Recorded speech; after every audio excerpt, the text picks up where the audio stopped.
우리는 마가복음 16장 1절부터 8절 말씀까지 보겠습니다. 마가복음 16장 1절부터 8절 말씀까지.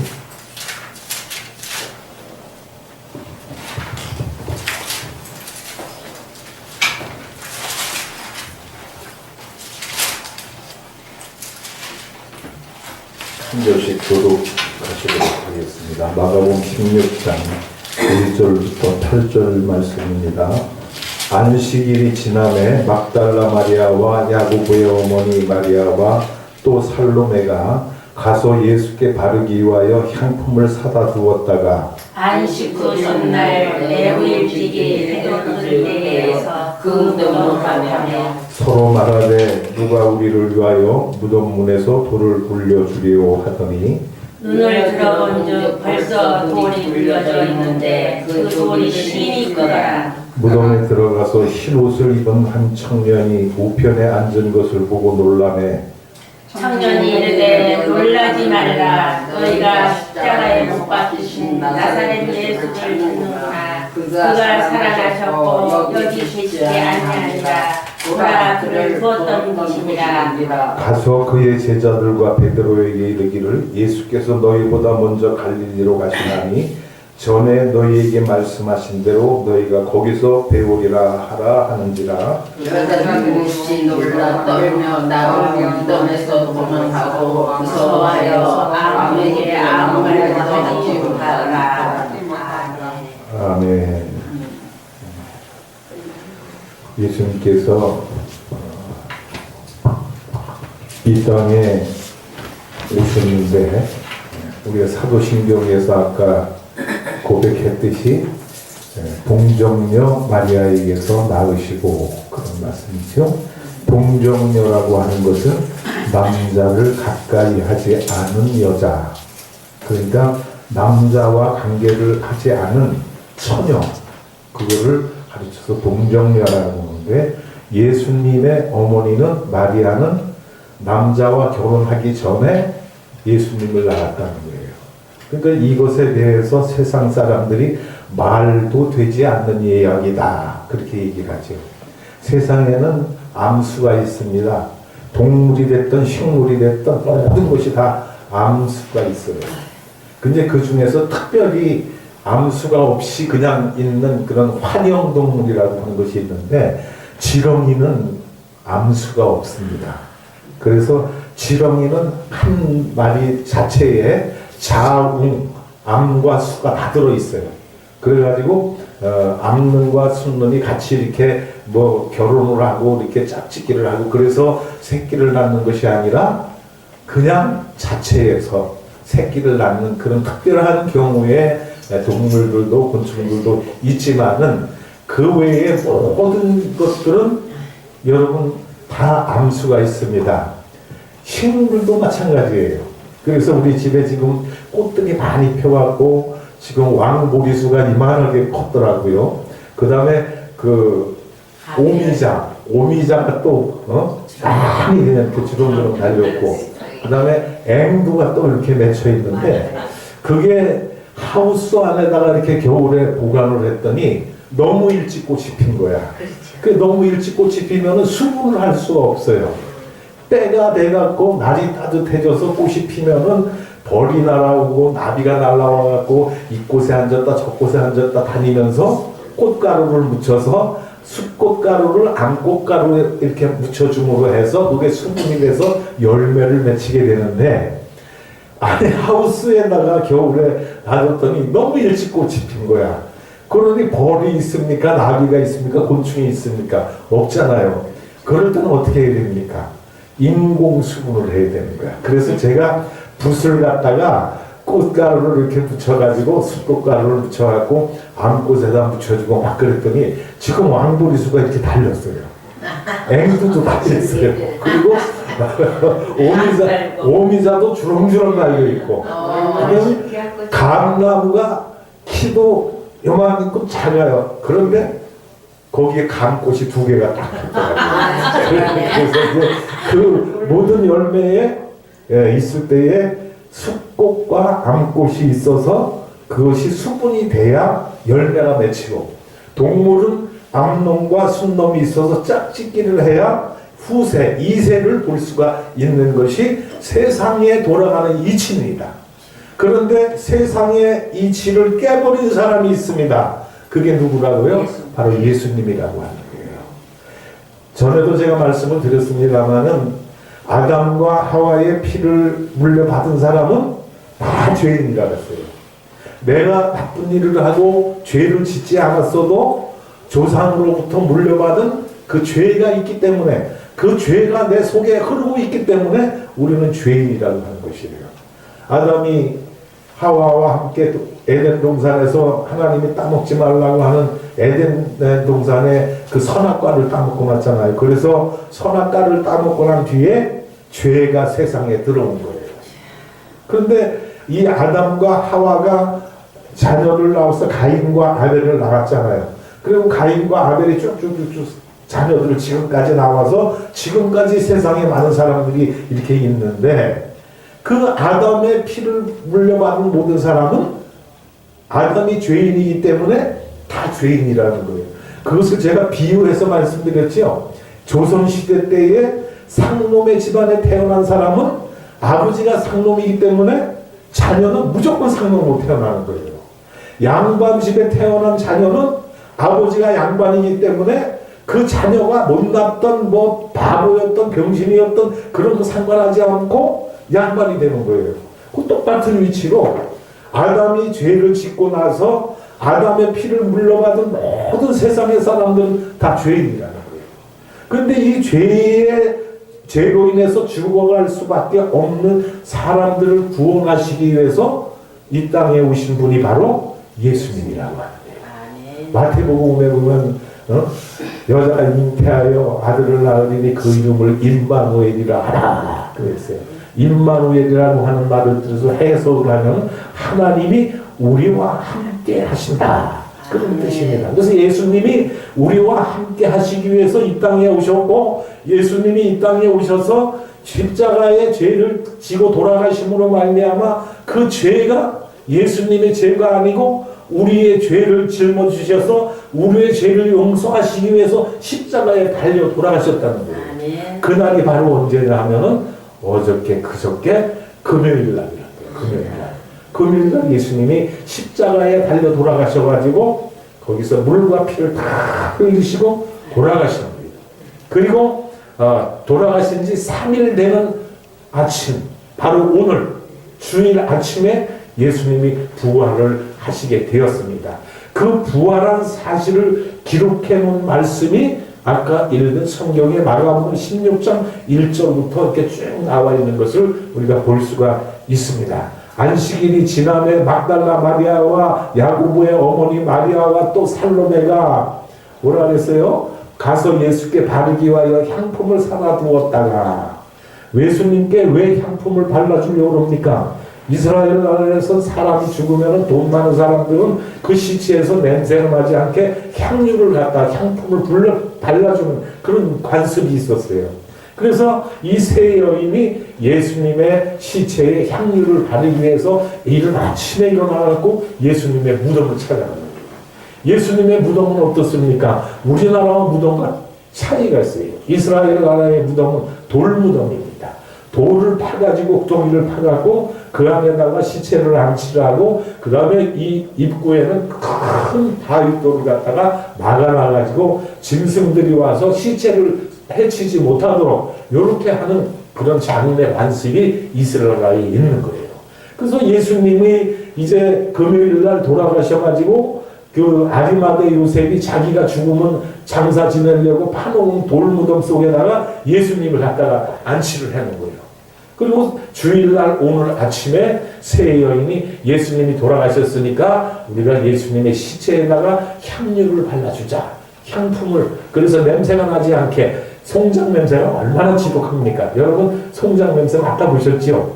야, 요즘에는 못 맡아요. 요즘에는 사람이 죽으면은 병원에 갔다가 그 전부 다 이렇게 안치를 해놓잖아요. 거기가 뭐냐면 냉장 이렇게 해갖고 온도가 낮게 해갖고 거기에다가 시체를 넣으면 며칠이 지나도 시체가 부패를 하질 않아. 그래서 내 송장 냄새를 맡아본 사람이 별로 없어. 그런데 나이를 좀 먹은 사람들은 옛날에 장례 치를 때 보면은 어떻게 했어요? 사람이 죽으면은 바로 땅 속에 갖다 장례를 치르는 것이 아니라 집 앞에 마당이나 아니면 텃밭에다가 미리 가매장을 해놔요.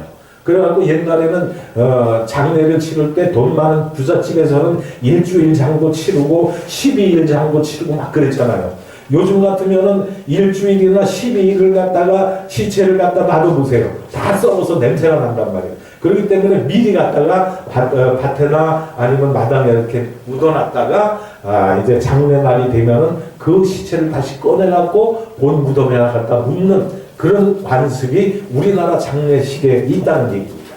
근데 제가 어렸을 때 이웃집에 한 할머니가 돌아가셨는데 그 앞에 밭에다가 묻어놨어요. 그리고 이제 일주일 장인가를 치르기 위해서 이제 그 시체를 꺼내갖고 이제 상여 있지 않습니까? 상여에다 올려갖고 이제 떠나고 났는데 그 시체 묻어놨던 데다가 그 시체가 썩는 냄새가 얼마나 진동을 하는지 그 옆을 지나갈 수가 없는 거예요. 왜냐하면 사람이 죽을 때는 정상적으로 죽는 사람이 없잖아요. 거의가 병이 들거나 몸이 퉁퉁 붓거나 이래갖고 죽는 거예요. 그 몸이 퉁퉁 분 다음에 이 사람이 죽어서 땅에다 묻어놓으면 그 부었던 그 습기, 그 있잖아요, 물. 그것이 다 쏟아져 나오는 거예요. 그래갖고 그게 썩는 거예요. 그 냄새가 얼마나 지독한지 그 옆을 지나갈 수가 없을 정도로 그 독하더라고요. 그러니까 이스라엘 나라에서는 이 사람이 죽으면은 그 냄새를 막기 위해서 향품을 갖다 바르는 그런 관습이 있었습니다. 그래서 막달라 마리아와 살로메, 그 다음에 야고보 어머니 마리아 세 여인이 예수님의 시체에 향품을 바르기 위해서 미리 그거를 사다 놨다가 안식 후 첫날 오늘 주일 아침 예수님이 돌아가신 지 3일째 되는 날 예수님의 무덤에 향품을 바르기 위해서 찾아가는 것이에요. 이른 아침 새벽에. 가면서 그들이 뭘 하겠습니까? 야, 우리가 예수님의 시체에 향품을 바르기 위해서 가기는 가는데 누가 우리를 위해서 예수님의 무덤 앞에 큰 돌을 열어줄까? 우리 힘으로는 도저히 이걸 열 수가 없다. 여섯 셋이서 큰 바위 그 문을 어떻게 열겠어요? 못 열잖아요. 그러니까 가면서 걱정을 합니다. 누가 우리를 위해서 이 시체에 이 무덤에 돌을 굴려줄까? 이러면서 가는데 놀라운 기가 막힌 일이 일어났어요. 무슨 일이 일어났습니까? 가보니까 예수님의 무덤 앞에 돌이 이미 열려 있는 거예요. 그 열려 있는 그 사실을 성경에서는 천사들이 내려와서 그 돌을 굴려줬다. 이렇게 표현을 하고 있는 것을 볼 수가 있습니다. 사람의 힘으로는 장정들이 몇 수십 명이 달려들어서 옮겨야만 열을 수 있는 그 돌 무덤의 문을 갖다가 천사들이 내려와서 그거를 열어줬다는 거예요. 그러니까 세 여인이 얼마나 기쁘겠어요. 야, 우리가 그 돌을 치울 수도 없고 열 수도 없고 들어갈 수도 없는데 어떻게 가기는 가는데 이게 어떻게 우리가 예수님의 시체에다 향유를 바를까 그러면서 갔는데 문이 열려 있으니까 얼마나 놀랍고 얼마나 기뻤겠어요. 그래서 이 세 여인이 무덤 안으로 들어갔는데 놀라운 일이 벌어졌습니다. 예수님이 그 무덤에 예수님의 시체가 보이지 않고 한 청년이 흰옷을 입고 거기 딱 앉아가지고 세 여인을 향해서 이야기를 합니다. 너희가 십자가에 달려 돌아가신 예수를 찾는구나. 그가 여기 계시지 않고 너희보다 먼저 갈릴리로 가셨다. 그러니까 너희들이 갈릴리로 가서 예수님을 만나봐라. 놀라운 기적 아닙니까? 죽었던 사람이 3일 만에 살아나는 기적. 이건 기적입니다. 제가 오산에서 집회를 할 때 한 강사가 간증을 하는데 자기가 군대 갔다가 죽었대요. 군대에서 사고를 당해갖고 죽어갖고 3일 만에 깨어났다고 그러더라고요. 그건 죽은 게 아니죠. 기절한 거죠. 그죠? 기절했다가 3일 만에 깨어났는데 예수님은 완전히 죽은 거예요. 머리에 가시관을 썼지요. 옆구리에 창으로다가 찔렀지요. 손과 발에다가 대못을 박았지요. 아침에 와서 십자가에다 달아놓고 저녁 때 될 때까지 매달아놨으니까 온몸에 있는 피가 다 빠져버리잖아요. 사람은 피가 없으면 죽게 되는 거예요. 그래서 사람이 환자가 수술을 할 때에 피가 부족하면은 수혈을 하잖아요. 남의 피를 갖다 집어넣어갖고 생명을 연장시켜 주는 거예요. 예수님은 십자가에 의해서 피를 다 쏟아버리시고 돌아가신 거예요. 운명하신 거예요. 완전히 죽으신 거예요. 그래서 돌아가신 예수님을 아리마대 요셉의 그 무덤에다가 갖다가 안치를 시켜놓고 3일 되는 아침날 세 여인이 찾아갔는데 예수님이 살아나신 거예요. 그러니까 이것은 기절을 했다 깨어난 게 아니라는 얘기입니다. 완전히 운명을 했다가 살아났다는 거예요. 태어남도 그렇잖아요. 남자를 알지 못하는 수처녀가 사도신경에 나와 있는 대로 동정녀 마리아가 예수님을 잉태했다는 거예요. 이게 사람의 생각으로 과학적으로 의학적으로 이해가 됩니까? 이해가 안 되잖아요. 그런데 이 예수님이 마리아에 잉태된 것은 인간의 힘으로 된 것이 아니라 성령으로 잉태되었다. 그런 말씀을 하고요. 하나님은 이 세상을 말씀으로 창조하신 분 아닙니까? 이 세상을 말씀으로 창조하신 분이 사람 하나 죽은 사람 살릴 수가 없겠습니까? 다 내 건데. 옛날에 미국의 포드 회사의 자동차 회사잖아요. 포드 차가 고속도로를 막 달려가다가 고장이 났어. 그래서 고속도로 가에다가 세워놓고 운전사가 이거 만져보고 저거 만져보고 시동이 안 걸리니까 계속 본네트 열어갖고 다 이것저것 만져보는데 되지가 않는 거야. 근데 한참 있다가 웬 차가 지나가다가 세워놓고 그 운전사에게 와서 차가 고장이 나셨습니까? 하면서 딱 그 사람이 가갖고 어디 몇 군데 딱 만져보니까 차가 시동이 걸리는 거야.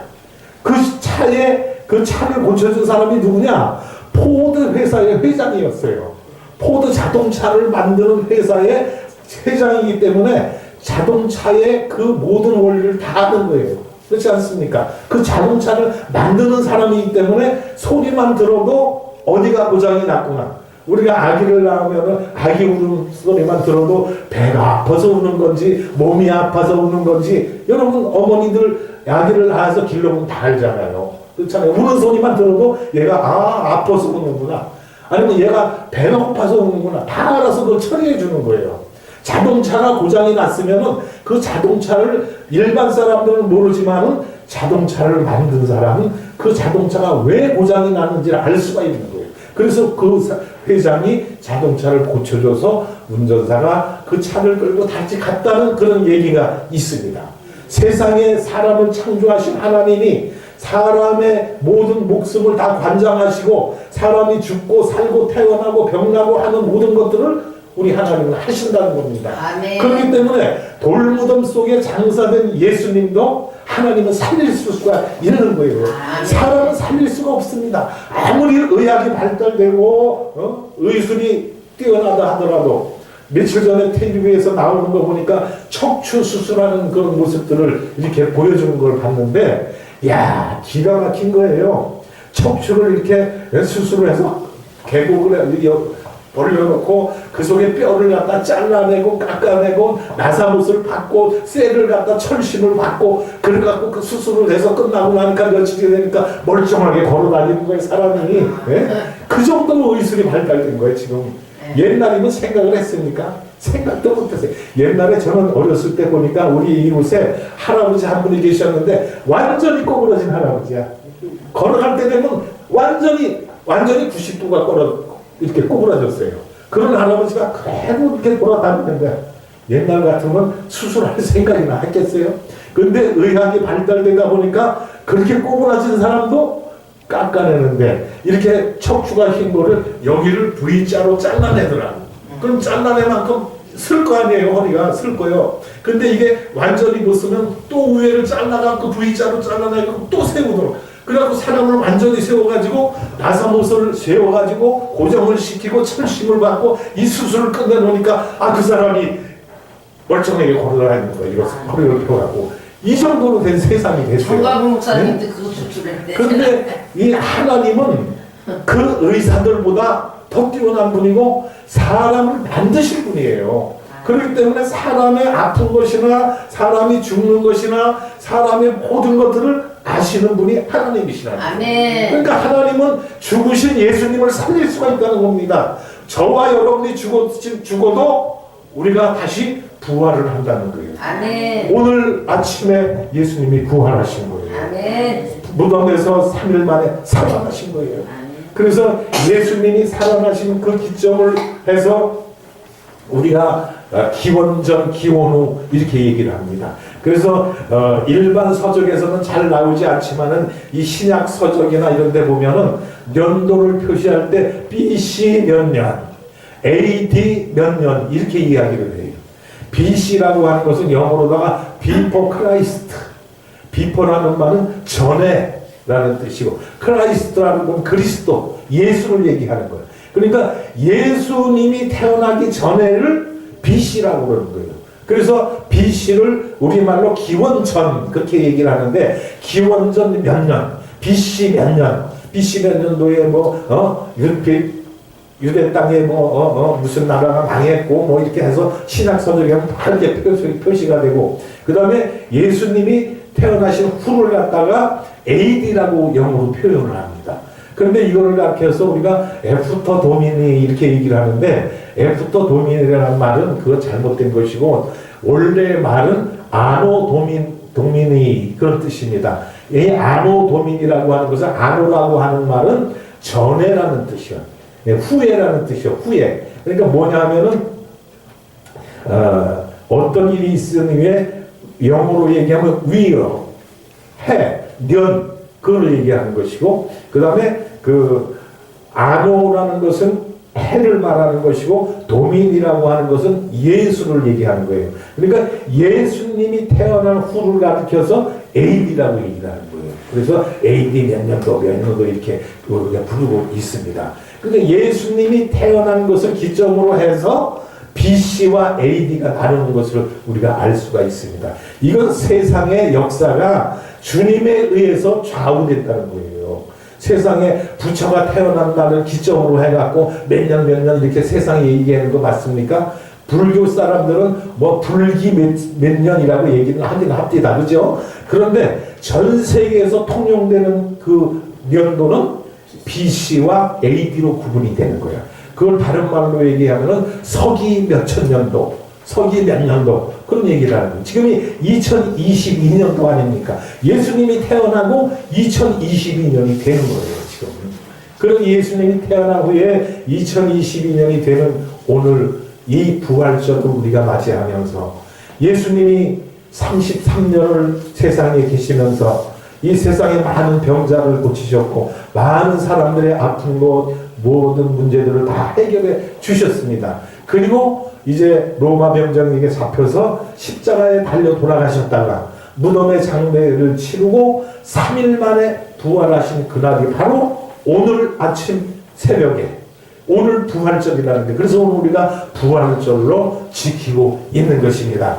예수님이 말씀하셨듯이 나는 부활이요 생명이니 나를 믿는 자는 죽어도 살겠고 무릇 살아서 나를 믿는 자는 영원히 죽지 아니하리라. 내가 이것을 믿느냐? 예수님께서 말씀을 하신 거예요. 그러니까 우리가 지금 이렇게 살아가다가 육체적으로는 죽을지 모르지만 우리의 영혼은 다시 부활하는 줄로 믿습니다. 여러분 이 부활의 의미를 해석하고 설명하기 위해서 저는 계란을 갖다가 비유를 해서 많이 얘기를 합니다. 계란이 살아있을 때에 그 계란은 생명체가 있습니다. 그러나 계란과 닳은 엄연히 구분이 되는 거예요. 그런데 계란이 죽으면 죽음으로 끝납니까? 계란이 없어져야 죽어야 병아리가 나오는 거예요. 그런데 그 계란으로 봤을 때 그 생명은 끝나는 건데 다음에 태어나는 닭은 계란이 죽음으로 해서 닭이 태어나는 거예요. 그러니까 이 부활이라고 하는 것은 우리의 영혼이 우리의 육체가 이렇게 살아있다가 죽음으로 해서 끝나는 것이 아니라 우리가 다시 부활한다는 거예요. 예수님이 말씀하신 대로 나는 부활이요 생명이다. 그래서 나를 믿는 자는 죽어도 살겠고 무슨 얘기입니까? 부활한다는 얘기입니다. 부활한다는 얘기. 저와 여러분 부활하실 것을 믿습니까? 아멘. 믿는 것. 우리는 부활할 수 있다. 육체적으로는 죽었다 할지라도 영혼은 죽지 않아서 영원히 산다는 것을 우리는 믿는다는 것입니다. 계란이 죽어서 병아리가 태어나듯이 우리의 육체는 죽는다 할지라도 우리의 영혼은 다시 살아나서 하늘나라에 올라갈 수 있는 그런 축복을 주셨는데 그것을 가지고서 우리가 부활이다 얘기를 하는 거예요. 저와 여러분은 부활의 소망이 있는 줄로 믿습니다. 우리 믿는 사람들에게 부활의 소망이 없으면 이 믿음은 헛된 것입니다. 아무 소용이 없는 것입니다. 믿을 필요가 없는 것입니다. 그러나 우리에게는 부활의 소망이 있기 때문에 우리가 이 세상 나그네된 인생길을 살다가 길려면 그저 80, 90 올해는 요새는 100세 시대라 해갖고 100세가까지 살 날이 이제 얼마 남지 않았다고 얘기를 합니다만은 그러나 인생은 100년 남지 않다고 해서 앞으로 떠나게 돼 있는 거예요. 그러나 우리의 육체는 떠난다 할지라도 우리의 영혼은 죽는 것이 아니라 예수를 믿는 사람들은 예수님은 나는 부활이요 생명이라고 말씀했기 때문에 예수님을 믿는 사람들은 부활에 참여할 수 있는 특권이 주어졌다고 하는 말씀인 것입니다. 그러므로 우리 육체가 이 세상을 떠난다 할지라도 우리는 영원히 죽는 것이 아니라는 것입니다. 하늘나라를 들어가기 위한 하나의 준비 과정이라는 것이에요. 그래서 우리가 땅속에 잠시 있다가 예수님이 공중에 재림에 오실 때에 죽는 자들이 무덤에서 살아나고 무릇 죽지 않는 자들은 그대로 하늘나라로 들림받아 올라간다. 놀라운 말씀을 우리에게 해주고 있습니다. 저는 그래서 항상 그런 생각을 해봐요. 내가 살아있을 때 예수님이 오셨으면 얼마나 축복된 것일까. 죽음을 안 보고 죽음의 맛을 보지 않고 하늘나라를 갈 수 있다면 얼마나 축복됐겠느냐 그런 얘기예요. 사람이라고 하는 것은 죽음 앞에 겁을 다 냅니다. 죽음을 겁내지 않는 사람이 여기 있습니까? 세상 모든 사람들은 다 죽음을 두려워하는 거예요. 그러나 예수님을 믿는 사람들은 육체는 죽을지 몰라도 영은 살아있어서 하늘나라에 들어가는 우리 주님이 부활하신 것처럼 우리도 부활을 해서 하늘나라에 들어갈 수 있는 이런 축복의 권한을 우리에게 주셨다고 하는 말씀이에요. 그러니까 예수를 믿는 게 얼마나 복된 일이냐. 그러나 예수를 알지 못하고 믿지 않는 사람들은 세상이 어떻게 돌아가는지를 모르고 인생은 나그네 길 어디서 왔다가 어디로 가는지 모른다고 그렇게 노래를 하고 있는 거예요. 그러나 믿는 저와 여러분은 인생이 어디서 왔습니까? 흙으로부터 왔습니다. 하나님이 지음을 받으셨습니다. 창세기 2장 7절에 하나님이 흙으로 사람을 지으시고 그 코에 생기를 불어넣으시니 생명이 된지라. 하나님이 영혼체를 만들어 주셨다는 거예요.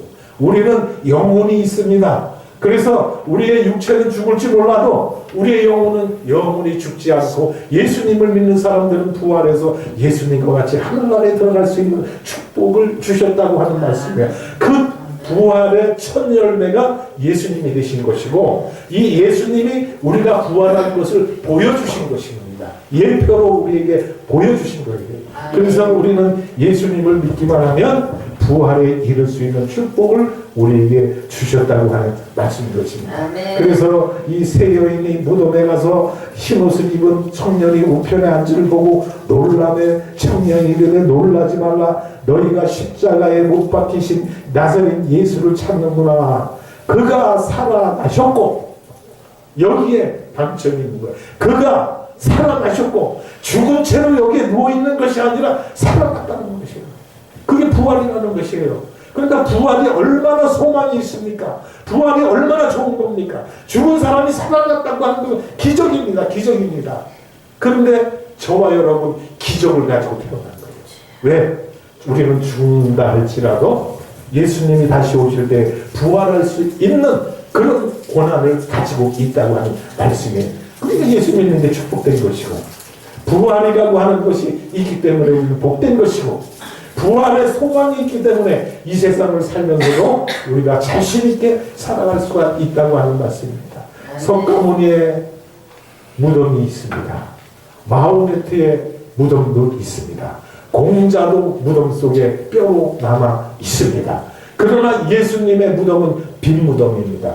예수님의 무덤은 비어 있습니다. 그곳에 예수님의 시체가 없다는 말씀이에요. 그럼 예수님은 어디로 갔을까요? 부활하셔서 하늘로 올라가셨다는 거예요. 그래서 예수님께서 이렇게 부활하신 뒤에 40일 동안을 여러 사람에게 보여주십니다. 이 내가 죽었지만은 살아났다. 내 옆구리를 만져봐라. 도마가 내가 예수님이 살아난 걸 믿을 수가 없어. 도대체 그게 말이 되는 거야? 이렇게 의심을 했습니다. 그때 예수님께서 도마를 불러서 도마야 내 옆구리에 손을 넣어 만져봐라. 창자국을 만져봐라. 그걸 말씀하신 거예요. 그리고 엠마오로 가는 실망에 빠진 두 사람에게 나타나셔가지고 그들에게 예수님이 살아나신 것을 보여주셨고 식사하실 때 많은 사람들 앞에 예수님이 살아나신 것을 증거로 보여주셨던 것을 볼 수가 있습니다. 예수님은 살아나셨습니다.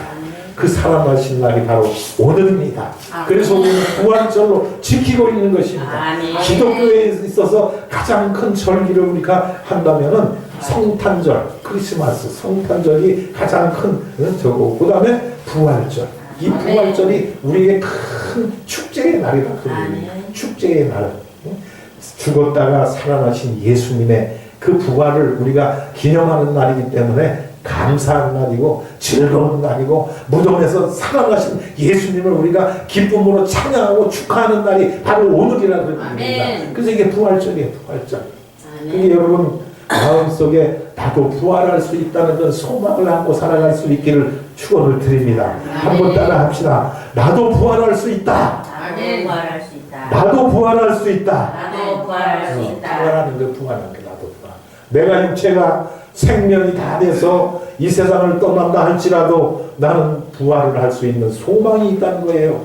그러니까 부활이 있는 사람, 내세가 있는 사람 얼마나 꿈이 있겠어요. 사람들은 그래요. 믿지 않는 사람들도 다 내세가 있다. 그래갖고 좋은 일을 한 사람은 좋은 곳으로 가고 나쁜 일을 한 사람은 나쁜 데 지옥으로 가고 불교에서도 그러더라고. 그 불교에서 가는 곳이 극락세계라고 하잖아요. 극락세계. 극락세계 우리 기독교에서 말하는 천국을 그들이 의미하는 겁니다. 그런데 불교에서 말하는 극락에는 생명이 없잖아요. 부처가 살아났습니까? 살아나지 못했어요. 부처가 인도에서 태어나가지고 보리수나무 밑에 가갖고 이 인생의 이치를 깨닫기 위해서 수련을 하지 않습니까? 도를 닦지 않았습니까? 그래서 거기서 깨달은 게 바로 부타야, 부타. 그래서 부타를 우리가 부처라고 얘기를 하는데, 그런데 깨달음까지는 좋은데 죽었다가 살아나지는 못했다고 얘기입니다. 근데 예수님은 죽었다가 살아나셨어요. 그러면 죽은 종교를 믿어야 됩니까? 살아있는 종교를 믿어야 됩니까? 살아있는 종교를 믿어야 됩니다. 살아계신 하나님을 믿어야 되는 거예요. 하나님은 천국에서 지금도 우리들을 내려다보고 계시는 거예요. 우리의 삶 자체를 다 관장하고 계신다고 하는 그런 말씀인 것입니다. 그래서 이따 오후 시간에는 제가 16장에서 말씀을 드리겠지만은 이제 오후 시간에 우리가 공부할 것은 만민에게 복음을 전파하라. 예수님께서 부활하시고 40일 동안 많은 사람들에게 부활한 증거를 보여주셨고 믿질 않잖아요. 사람들이 보아야만 믿겠다. 내가 예수님을 만져봐야 알겠다. 그래야 믿겠다. 그렇게 얘기하는데 예수님께서 뭐라 했어요? 도마야 네가 내 옆구리를 만져봐야 믿겠느냐? 보지 않고 믿는 자가 복이 있도다. 그런 말씀을 했어요. 믿어야 되는 거예요. 보지 않았더라도 성경에서 말씀하는 이 말씀이 하나님의 말씀이기 때문에 이 말씀대로 우리가 믿어야 된다는 거예요. 그런 사람이 복이 있다는 거예요. 보고서 못 믿는 사람이 어디 있어요? 그렇잖아요. 보고서 못 믿는 사람이 어디 있어요? 그건 믿음이 아닌 거예요. 실체인 거예요. 사람 보았기 때문에. 근데 보지 않고 믿는 것, 그건 믿음입니다. 앞으로 우리가 이 세상을 살다가 이 세상을 떠나면은 하늘나라에 가고 부활하게 되고 하늘나라에 가고 이거 우리 보지 못했잖아요. 그런데 믿어요, 안 믿어요? 믿잖아요. 그것이 믿음이라는 거예요. 믿음. 보지 않고도 말씀대로 믿는 이 믿음, 이것을 우리에게 주신 거예요. 그래서 믿음이 있는 사람이 복이 있는 거예요. 믿음을 가진 사람만이 부활할 수 있는 거예요. 믿음을 가진 사람만이 천국에 갈 수가 있다고 하는 말씀인 것입니다.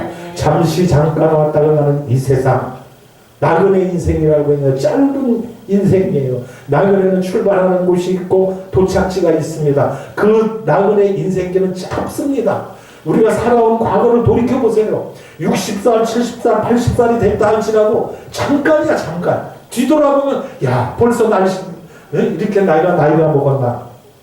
그렇잖아요. 세상이 그런 거예요. 세상이 그런 거예요. 제가 지난주에도 말씀드렸습니다만 TV에서 65세 이상 어르신은 뭐 4차 접종을 해라 이런 게 막 나오더라고. 그럼 나도 65세가 넘었는데 어르신이네. 근데 마음은 아직도 애들이야. 60이 됐던 70이 됐던 80이 됐던 90이 됐던 다들 마음은 애들이라는 거야. 그런데 돌이켜보면 나이가 60이 됐고 70이 됐고 80이 됐고 90이 됐고 나그네 길이라는 거예요. 나그네 길. 나그네 길은 짧은 것입니다. 짧은 것. 잠시 잠깐 하는 이 세상 길은 잠시 잠깐 왔다가 우리가 살다가 떠나갈 곳이에요. 여기 영원히 머무르신 것이 아니라고 하는 말씀인 것입니다. 그러니까 이 세상 사는 동안에 예수님을 잘 믿고 예수님이 우려주신 말씀, 소망의 말씀을 내 마음속에 확신을 가지고 믿게 되면 우리는 예수님이 부활하신 그것을 따라서 부활을 하게 되고 천국에 들어가게 되고 천국에 들어가서 영원히 죽지 않은 삶을 살아갈 수가 있게 된다고 하는 말씀인 것입니다. 그래서 영생을 하게 된다. 영생을 하게 된다. 세상 나그네 길 짧은 인생 100년 안쪽에 사는 이 하찮은 인생을 살다가 마무리 짓겠습니까? 아니면 영원히 죽지 않은 영생을 소망하면서 살아가겠습니까? 우리는 영원한 생명을 소망하면서 살아가야 되는 거야. 그러기 위해서는 예수를 믿어야 되는 거고 예수님을 믿는 사람은 죽지 않고 살아서 부활해서 하나님 나라에 들어갈 수 있는 소망을 우리에게 주신 그날이 바로 오늘 부활절이라는 거예요. 그러니까 이 부활절을 생각하는 여러분 힘이 나요 안 나요? 기분이 좋아요 안 좋아요? 좋습니다. 좋은 거야 좋은 거야 무조건 좋은 거야 무조건 좋은 거야. 그러니까 이번 2022년도 부활절을 맞이하는 저와 여러분 부활의 소망을 안고 살아가시기를 축원을 드립니다. 이 부활의 소망을 안고 살아가면 예수님이 말씀하신 대로 나는 부활이요 생명이니 무릇 죽은 자는 부활에 이르고 살아서 나를 맞이하는 자는 영원히 죽지 아니할 것이다. 그래서 제가 아까 말씀드린 대로 나는 내가 죽기 전에 예수님이 오셨으면 가장 좋겠다 그런 생각을 하는 거예요. 죽지 않고 하늘나라에 갈 수 있기 때문에 그런 소망이 우리에게 있는 거예요. 그러나 내가 죽은 뒤에 와도 좋다. 왜? 내가 이 땅 속에 세상에 영원히 머무르는 것이 아니고 예수님 다시 오실 때 부활을 해서 하늘나라에 들어갈 수 있는 약속이 우리에게 주어졌기 때문에 그 약속을 따라서 믿고 살아가기 때문에 우리의 소망이 있다는 그런 말씀인 것입니다. 2022년도 부활절에 부활의 소망을 안는 여러분 되기를 축원을 드립니다. 이 부활절의 소망을 가슴에 가지고 어떤 어려움과 환난이 온다 할지라도 예수님의 말씀을 믿고 하늘나라를 바라보면서 부활에 참여하는 축복의 자녀들이 되기를 예수님의 이름으로 축원을 드립니다. 기도하겠습니다. 하나님 아버지 은혜를 감사드립니다. 이 땅 위에 우리가 잠시 왔다가 가는 나그네 인생길을 살지만 이 나그네 인생길은 영원한 것이 아니고 잠시 잠깐 왔다가 살다가 갈 뿐입니다. 아버지 하나님의 인생 나그네 인생길에 우리가 영원히 이곳에 목표를 두지 말고 하늘나라의 영생의 목표를 두고 영원히 살아갈 수 있는 하나님의 자녀들 될 수 있도록 축복해 주시옵소서. 2022년도 부활절을 맞이해서 우리에게 부활의 소망을 다시 주시니 감사를 드립니다. 이 땅 위에 사는 동안에 어떤 어려움이 온다 할지라도 나에게 역경과 환난과 고난이 온다 할지라도 부활의 소망을 가지고 모든 어려움을 이겨내는 승리자들이 다 될 수 있도록 축복하여 주시옵소서. 예수님의 이름으로 간절히 기도하옵나이다. 아멘.